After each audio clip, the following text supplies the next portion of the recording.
고대 그리스의 철학자 소크라테스는 당시 철학자로서 굉장히 존경받았던 사람입니다. 철학자로서도 존경을 받았지만 성품이 굉장히 좋고 내면적으로도 굉장히 성숙한 사람으로서 수많은 사람들의 존경을 받았다고 합니다. 그런데 많은 사람들의 존경을 받았음에도 그는 외모가 굉장히 못났었다고 합니다. 못생겼다고 합니다. 그 덩치는 굉장히 비범했는데 길을 다닐 때 신발도 신지 않고 옷은 누더기 같은 옷들을 걸치고 다녔다고 합니다. 당시 소크라테스를 만나는 사람마다 왜 신발도 신지 않고 걸어 다니고 옷도 약간 거지꼴로 돌아다니느냐 하고 물어보았는데 그때마다 소크라테스는 이렇게 자신을 이해하지 못하는 사람들에게 이렇게 답했다고 합니다. 나는 이렇게 오래 다녔기 때문에 익숙해져서 이제는 편합니다. 편하게 다니고 있고 불편하다고 생각하지 않습니다. 그리고 이것을 통해서 저는 정신력도 단련되고 있습니다. 나는 사실 오히려 당신들이 신발과 옷에 익숙해져 버려서 더 불편할 것 같습니다. 이렇게 되물어 봤다고 합니다. 소크라테스 하면 또 유명한 이야기가 있습니다. 소크라테스의 와이프가 굉장히 악녀로 유명한데요. 크산티페라고 하는 와이프입니다. 하루는 그의 아내가 소크라테스에게 화가 나는 일이 있어서 막 소리를 질렀다고 합니다.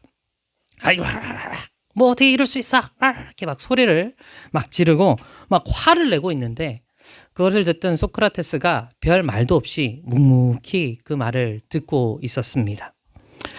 별 반응이 없는 남편의 모습을 보고 여자분은 와이프는 더 화가 났다고 합니다. 그래서 분을 참지 못하고 물을 확 얼굴에 끼얹었다고 합니다. 그러자 소크라테스는 허허허 하고 웃으면서 아까는 천둥번개가 치더니 이제 비가 내리네 하고 아주 웃으면서 넘겼다고 합니다. 그런 모습도 있고 좀 유명한 이야기가 있는데 먼 훗날 그의 제자들이 소크라테스를 보면서 스승이요, 우리가 꼭 결혼이라는 것을 해야 합니까? 우리가 결혼, 스승님이 사시는 거 봤을 때 저희는 행복해 보이지 않는데 힘들 것 같은데 우리가 꼭 결혼을 해야 합니까? 하고 물어봤더니 소크라테스가 씩 웃으면서 이렇게 얘기했다고 합니다. 결혼을 꼭 해야 하네. 좋은 아내를 얻는다면 너희들은 행복할 것이고 나쁜 아내를 얻으면 나와 같은 철학자가 될 수 있지 않겠나 하고 말했다고 합니다. 오늘의 본문인 야고보서의 저자는 예수님의 제자 야고보가 아닙니다. 예수님의 형제 야고보가 쓴 성경입니다. 또한 그가 야고보서를 썼던 이유는 당시 상황이 어렵고 많은 고난 중에 있었던 사람들에게 힘을 돋구어주고자 그리고 믿음을 굳세게 만들어주고자 썼던 편지입니다. 그래서 그들의 삶에 있어서는 굉장히 어렵고 상황이 어렵고 힘든 사람들에게 격려를 위해서 그리고 믿음을 지켜주기 위해서 그런 목적으로 쓰게 되었습니다. 그와 더불어서 그들이 갖고 있었던 잘못된 신앙을 바로잡아 주고자 믿음과 행함에 대한 교훈으로 오늘 야고보서를 썼습니다. 당시 이 글을 받았던 이들의 삶에는 시련과 고난은 떼어놓을 수 없을 만큼 그들에게 밀접하게 살아가고 있는 이들이었다라고 신학자들은 이야기합니다. 많은 크리스찬들은 교회를 다니는 사람들 중에 이 야고보서를 읽어보신 분들은 이렇게 생각을 많이 합니다. 믿음과 행함이 중요하다라고 성경이 말한다고 알고들 있습니다. 그러나 그 첫 장이 시련과 시험, 고난에 대해서 이야기하고 있음은 기억하지 못합니다. 성경의 내용 중에 편지 형식의 성경은 당시 그리스도인들, 당시 믿음을 가지고 있는 이들에게 부족하고 잘못되어진 것을 바로잡기 위해서 썼던 편지입니다. 영적 리더들이 그들을 바로 세우기 위해 썼던 편지라는 것이죠. 그때 당시 신앙을 가진 이들이 무지했습니다. 성경을 잘 알지 못했고 또한 잘못된 해석, 잘못된 생각으로 믿음이 올바르지 않게 믿음 생활을 하고 있었습니다. 그래서 잘못된 선택을 해서 무너지기도 하고 넘어지기도 했기 때문에 그들을 다시 바로잡고자, 그들을 도와주고자 선한 마음으로 영적 리더들이 편지를 썼던 것입니다. 오늘의 본문인 야고보서 역시 믿음에 대한 행함을 이야기하고 있습니다. 그러나 그 전에 그들의 상태가 어떠했는지 야고보는 알고 있었습니다. 그래서 그들에게 먼저 시련과 시험을 견뎌내야 한다. 믿음과 행함 전에 너희들이 갖고 있는 시련과 시험을 견뎌내야 한다라는 말씀으로 야고보서 1장이 시작되는 것입니다. 우리가 읽는 이 야고보서는 그때 당시 야고보가 있었던 그 당시에만 이야기는 아닐 것입니다. 현실을 살아가는 우리에게도 똑같이 말해주고 있습니다. 그렇다면 본문이 말하는 그리스도인의 시험, 오늘의 설교 제목도 그리스도인의 시험인데요. 이 시험은 무엇일까요? 그리고 이 시대를 살아가는 우리는 이 시험을 어떻게 받아들여야 할까요? 오늘의 말씀 설교의 첫 번째입니다. 먼저 우리는 시험을 받는 이유를 알아야 한다고 말합니다. 함께 12절의 말씀을 읽어보도록 하겠습니다. 12절 함께 읽어보도록 하겠습니다. 시험을 참는 자는 복이 있나니 이는 시련을 견디어낸 자가 주께서 자기를 사랑하는 자들에게 약속하신 생명의 면류관을 얻을 것이기 때문이라. 아멘. 당시 예수 그리스도를 따르는 자들의 시험과 지금 시대를 살아가는 또 우리가 예수 그리스도를 믿는 우리가 겪고 있는 시험은 이유가 있다고 성경은 말합니다. 12절에서 말하고 있듯이 주께서 자기를 사랑하는 자들에게 약속하신 생명의 면류관을 얻게 하기 위함으로 우리가 시험을 받는다는 것이죠. 우리는 하나님의 사랑을 받는 자들입니다. 그런데 왜 사랑받는데 고난을 받아야 하느냐? 왜 시련을 겪어야 하느냐? 왜 시험을 받아야 하느냐? 되물어 보는 사람도 있습니다. 그러나 사랑하는 자들에게 하나님께서 약속하신 것이 있다고 성경은 말합니다. 그리고 그것이 우리가 시험을 받는 이유라는 것이죠. 우리가 알아야 할 것은 여기서 나오는 시험이라는 것의 의미가 우리가 생각하는 것과 다르다는 것입니다. 시험을 참는 자가 복이 있다는 말씀 다음에 바로 시련을 견디어낸 자라는 표현이 있습니다. 이것으로 우리가 유추해 볼 수 있는데요. 시험을 참는 것, 시험을 견뎌내고 이겨내는 것, 시험을 참는 것 자체가 시련을 견뎌낸 자와 같다라는 의미입니다. 원어 성경으로 해석을 해도 12절에 나오는 시험이라는 단어는 페이라스모스라고 하는 단어입니다. 이것은 우리가 생각하는 일반적인 시험, 기독교인들이 받을 것 같은 시험은 무엇입니까? 연단받는 것, 훈련받는 개념의 시험을 이야기할 것 같은데 여기서 나오는 시험은 그것이 아닙니다. 역경을 겪는다, 유혹을 받는다, 미혹을 받는다라는 뜻하는 시험을 의미합니다. 그리고 이것을 참아낸 자가 바로 시련을 이겨낸 자라는 것이죠. 원어 성경으로는 도키모스라고 하는 단어입니다. 이 뜻은 시험 후에 인정받은 자가 된다. 우리가 연단받은 자가 확증된다라는 의미를 가지고 있습니다. 결론적으로 우리가 시험을 받는다라고 표현하는 것은 역경과 유혹을 받는 것에서 참아내는 것을 뜻하는 것입니다. 우리가 받는 유혹이 무엇일까요? 성경은 우리에게 나의 욕심으로 인해서 생기는 유혹들, 미혹들을 참아내야 한다. 그리고 인내하고 그 시련을 견뎌내야 한다라고 설명하고 있습니다. 우리가 그렇게 해야 하는 이유가 무엇일까요? 바로 생명의 면류관을 얻기 위해서입니다. 다만 이렇게 제가 이제 야고보서를 공부도 하고 야고보서를 설교를 하면서 때때로 다른 분들은 헷갈리시는 분들이 있습니다. 행함과 믿음에 대해서 강조하는 성경이기 때문에 야고보서를 보면 구원은 행함으로 얻는 거 아닙니까? 행함이 있어야 구원 얻는 거 아닙니까? 라고 생각하기도 합니다. 이것을 알미니안주의라고 표현하기도 하는데요. 행위로 구원을 얻는다는 주의를 갖고 있는 것이 알미니안주의입니다. 그러나 이것은 야고보서의 특성을 고려해야 이해할 수 있습니다.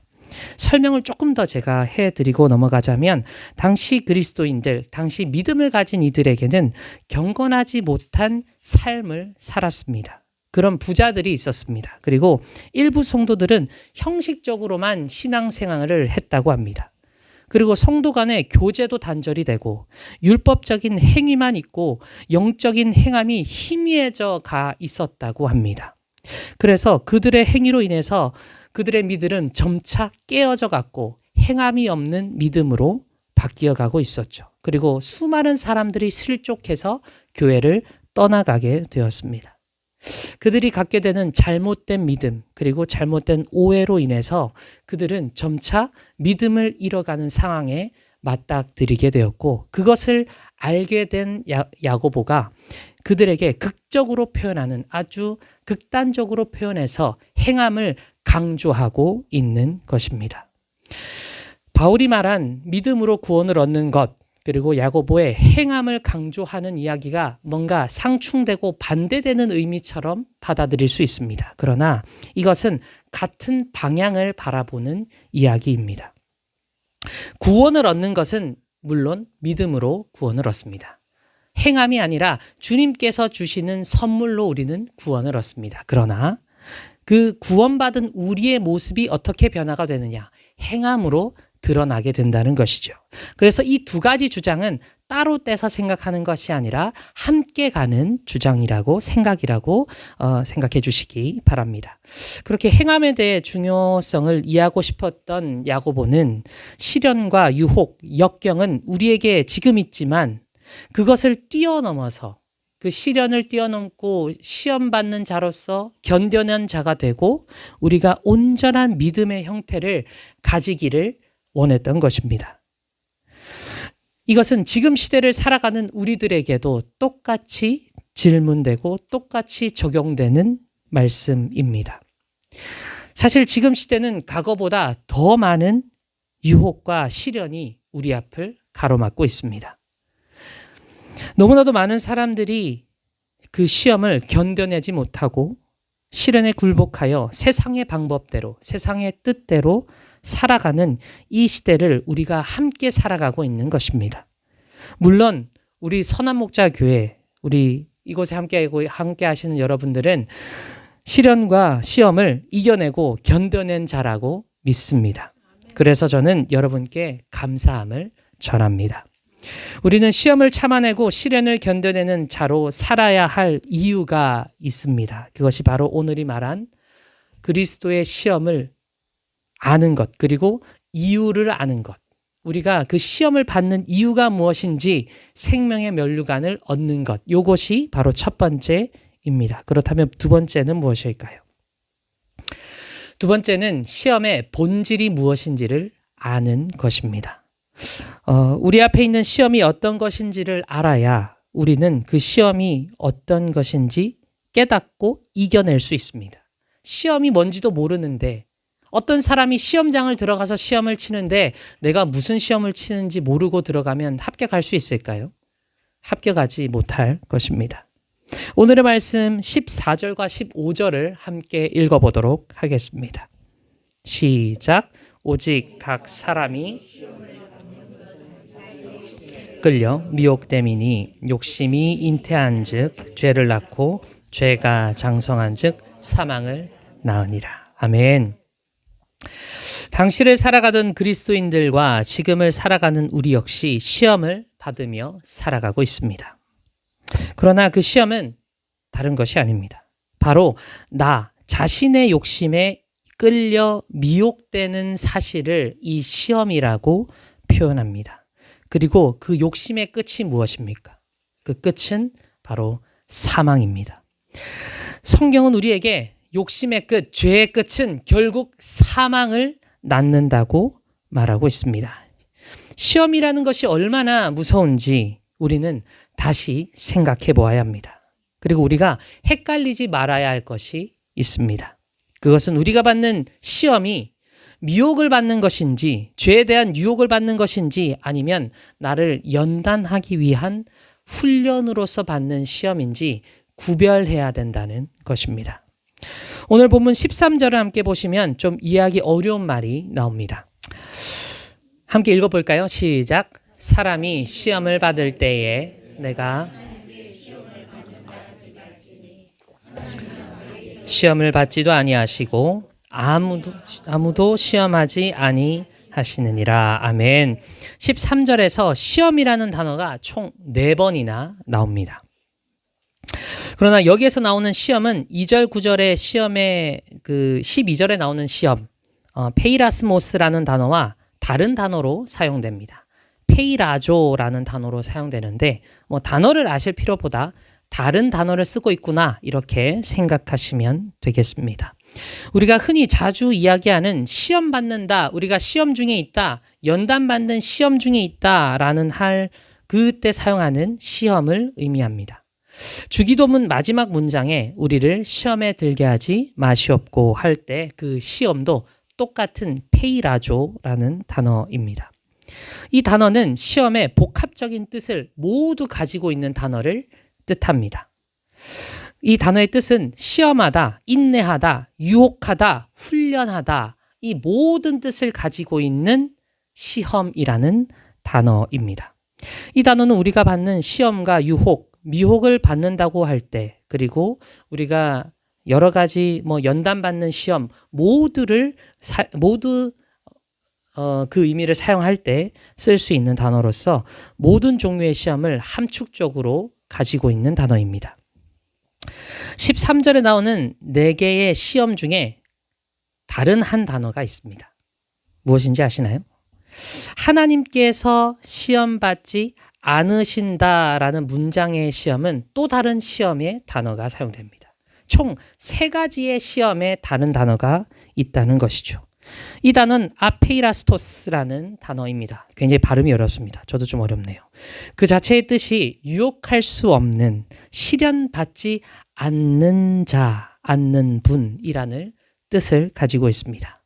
제가 이 해석을 조금 쉽게 설명하고 싶어서 제가 조금 적어놨었는데 13절과 제가 조금 쉽게 표현한 게 뭐냐면, 사람이 고난 중 연단 받을 때 내가 하나님께 시련을 받는다 하지 말고 하나님은 악에게 유혹받지도 아니하시고 어느 누구도 아무도 유혹하지 않으신다. 네, 제가 이렇게 좀 쉽게 설명을 했는데 사실 이게 정답이다 이런 건 아닙니다. 그러나 제가 공부하고 제가 말씀을 깊게 묵상을 하면서 느꼈던 것이 무엇이냐면, 하나님께서 누구를 시험한다 라는 표현을 때때로 우리가 사용하는 것 같습니다. 그러나 성경은 하나님은 어느 누구도 아무도 유혹하지 않으신다, 시험하지 않으신다 이렇게 표현하고 있다는 것이죠. 저는 사실 이 말씀을 마태복음 6장 16절에서 좀 찾을 수 있었습니다. 16절에서 이렇게 이야기하고 있습니다. 금식할 때에 너희는 외식하는 자들과 같이 슬픈 기색을 내지 말라. 저희는 금식하는 것을 사람에게 보이려고 얼굴을 흉하게 하느니라. 내가 진실로 너희에게 이르노니 저희는 자기 상을 이미 받았느니라. 아멘. 좀 다른 이야기처럼 보이실 수 있는데 제가 어떤 것을 알게 되었냐면, 금식이라는 어떤 그 시간을 보낼 때 연단 받는다고 사람들이 표현합니다. 내가 시험 받는다라고, 내가 하나님께 시험 받는 중이야, 내가 금식하고 있어 라고 표현하는 사람들을 덜어 보았습니다. 그런데 저는 이 말은 잘못된 표현이라고 생각합니다. 하나님께서 나를 시험하신다 라고 표현을 하게 된다면 그 말의 의미가 하나님께서 나를 고통스럽게 하시고 나를 시험 들게 하신다처럼 곡해될 수 있기 때문입니다. 우리는 하나님을 믿고 하나님이 인도하시는 대로 따라가는 주의 종들입니다. 그러나 어떤 종들도 자신의 주인이 나를 시험하고 있다라고 표현하지 않습니다.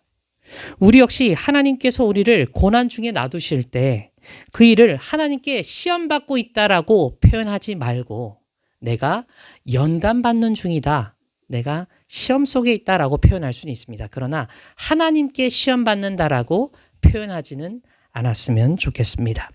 그렇습니다. 우리는 시험이라는 연단을 받고 살아가는 사람들입니다. 성경이 말하는 우리가 받는 시험은 여러 가지가 있습니다. 미혹도 있고 유혹도 있고 연단받는 것도 있고 모든 종류의 시험이 있습니다. 그래서 그 시험의 본질은 결국 나를 연단하고 단련시키는 시간이라는 것을 의미합니다. 시험의 본질이 무엇입니까? 나를 돌아보고 나를 연단하는 것이죠. 세상의 유혹과 시련만을 말하는 것이 아니라 우리가 받는 모든 시험은 나를 연단시키는 것입니다. 나를 단련시키는 것입니다. 주의 백성으로 살아가기 위해서, 주의 아들, 딸로 살아가기 위해서 우리가 마땅히 겪어야 할 연단의 시간이라는 것이죠. 우리는 그것으로 인해서, 그 시험으로 인해서 약속하신 축복, 생명의 면류관을 받을 수 있게 되었습니다. 그리스도인의 시험을 견디기 위해 우리는 시험의 의미를 알게 되었고 또한 시험의 본질도 생각해 보게 되었습니다. 저는 여기서 한 걸음 더 나아가기를 소망합니다. 마지막 세 번째입니다. 세 번째는 우리가 받는 시험에, 그리스도인의 시험에는 보상이 있다라는 것입니다. 오늘의 말씀 중 17절, 18절을 함께 읽어보도록 하겠습니다. 17절, 18절 함께 읽어볼게요. 시작. 온갖 좋은 은사와 내려오나니 그는 변함도 없으시고 회전하는 그림자도 없으시니라. 그가 그 피조물 중에 우리로 한 첫 열매가 되게 하시려고 자기의 뜻을 따라 진리의 말씀으로 우리를 낳으셨느니라. 아멘. 시험의 이유란 12절에서 나오지만 오늘의 말씀 17절, 18절에서는 그 시험에 대한 보상이 나오고 있습니다.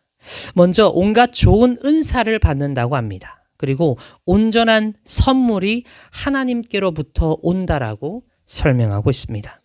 사실 이것은 당시 그리스도인들이 가지고 있었던, 당시 믿음을 가지고 있었던 이들이 잘못된 신앙관을 가지고 있어서 야고보가 그들을 올바른 길로 설명하기 위해서, 올바른 길로 인도하기 위해서 설명했던 글입니다.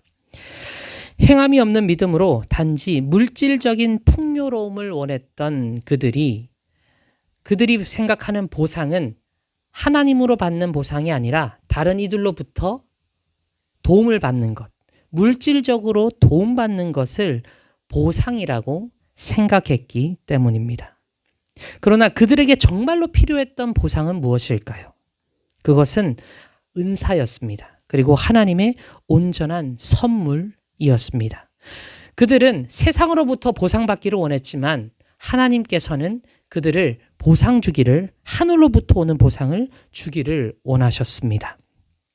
또한 하나님께서 보내주신 그분, 하나님께서는 변하지 않으신 분이십니다. 또한 하나님께서 보내주신 분도 변하지 않으시는 분입니다. 저는 이 18절의 말씀, 우리가 첫 열매로 피조물 중에 우리가 한 첫 열매가 되게 하시려고 하셨다는 말씀을 듣고 저는 얼마나 영광스러운 자리인가라는 생각을 하게 되었습니다. 희생제물은 누군가요?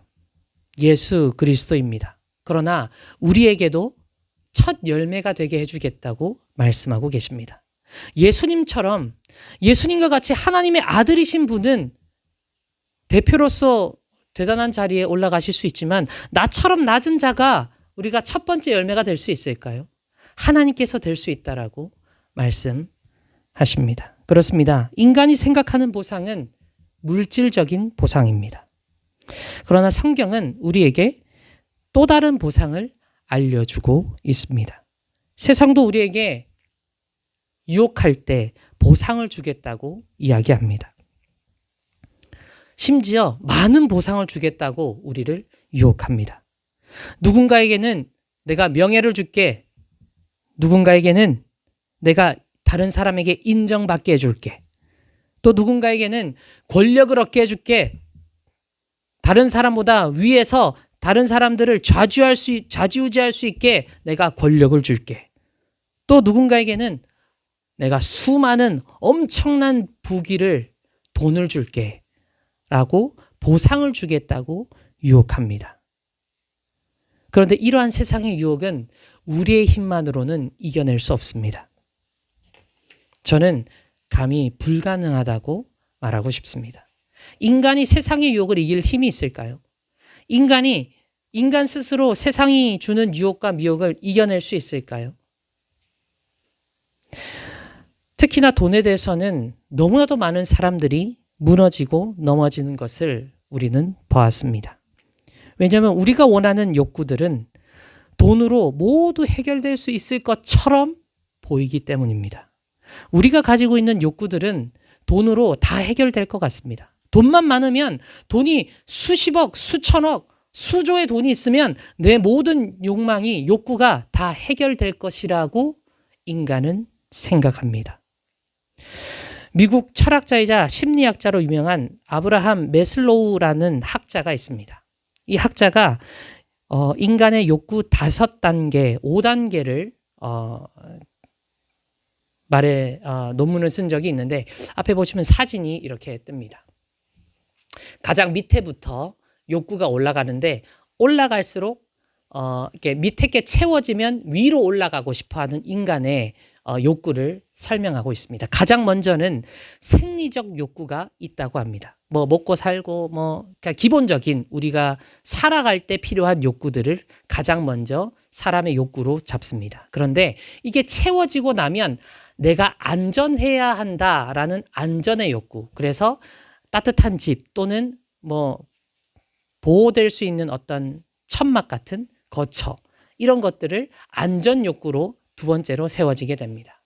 그리고 욕구가 안전이 보장이 되고 내가 욕구가 채워지면 사회적 욕구라고 여기서 나와 있는데 정확하게는 애정과 관계를 소속되는 욕구를 말합니다.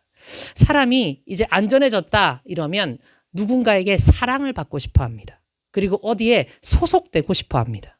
내가 이곳에 소속돼서 내가 한 인간으로서 내가 나의 존재를 드러내고 싶어 하는 것이죠. 이게 사회적 욕구입니다. 그래서 이렇게 누군가에게 사랑을 받고 누군가에게 어떤 단체에 소속이 되고 나면 존경을 받고 싶어 하는 욕구가 생기게 됩니다.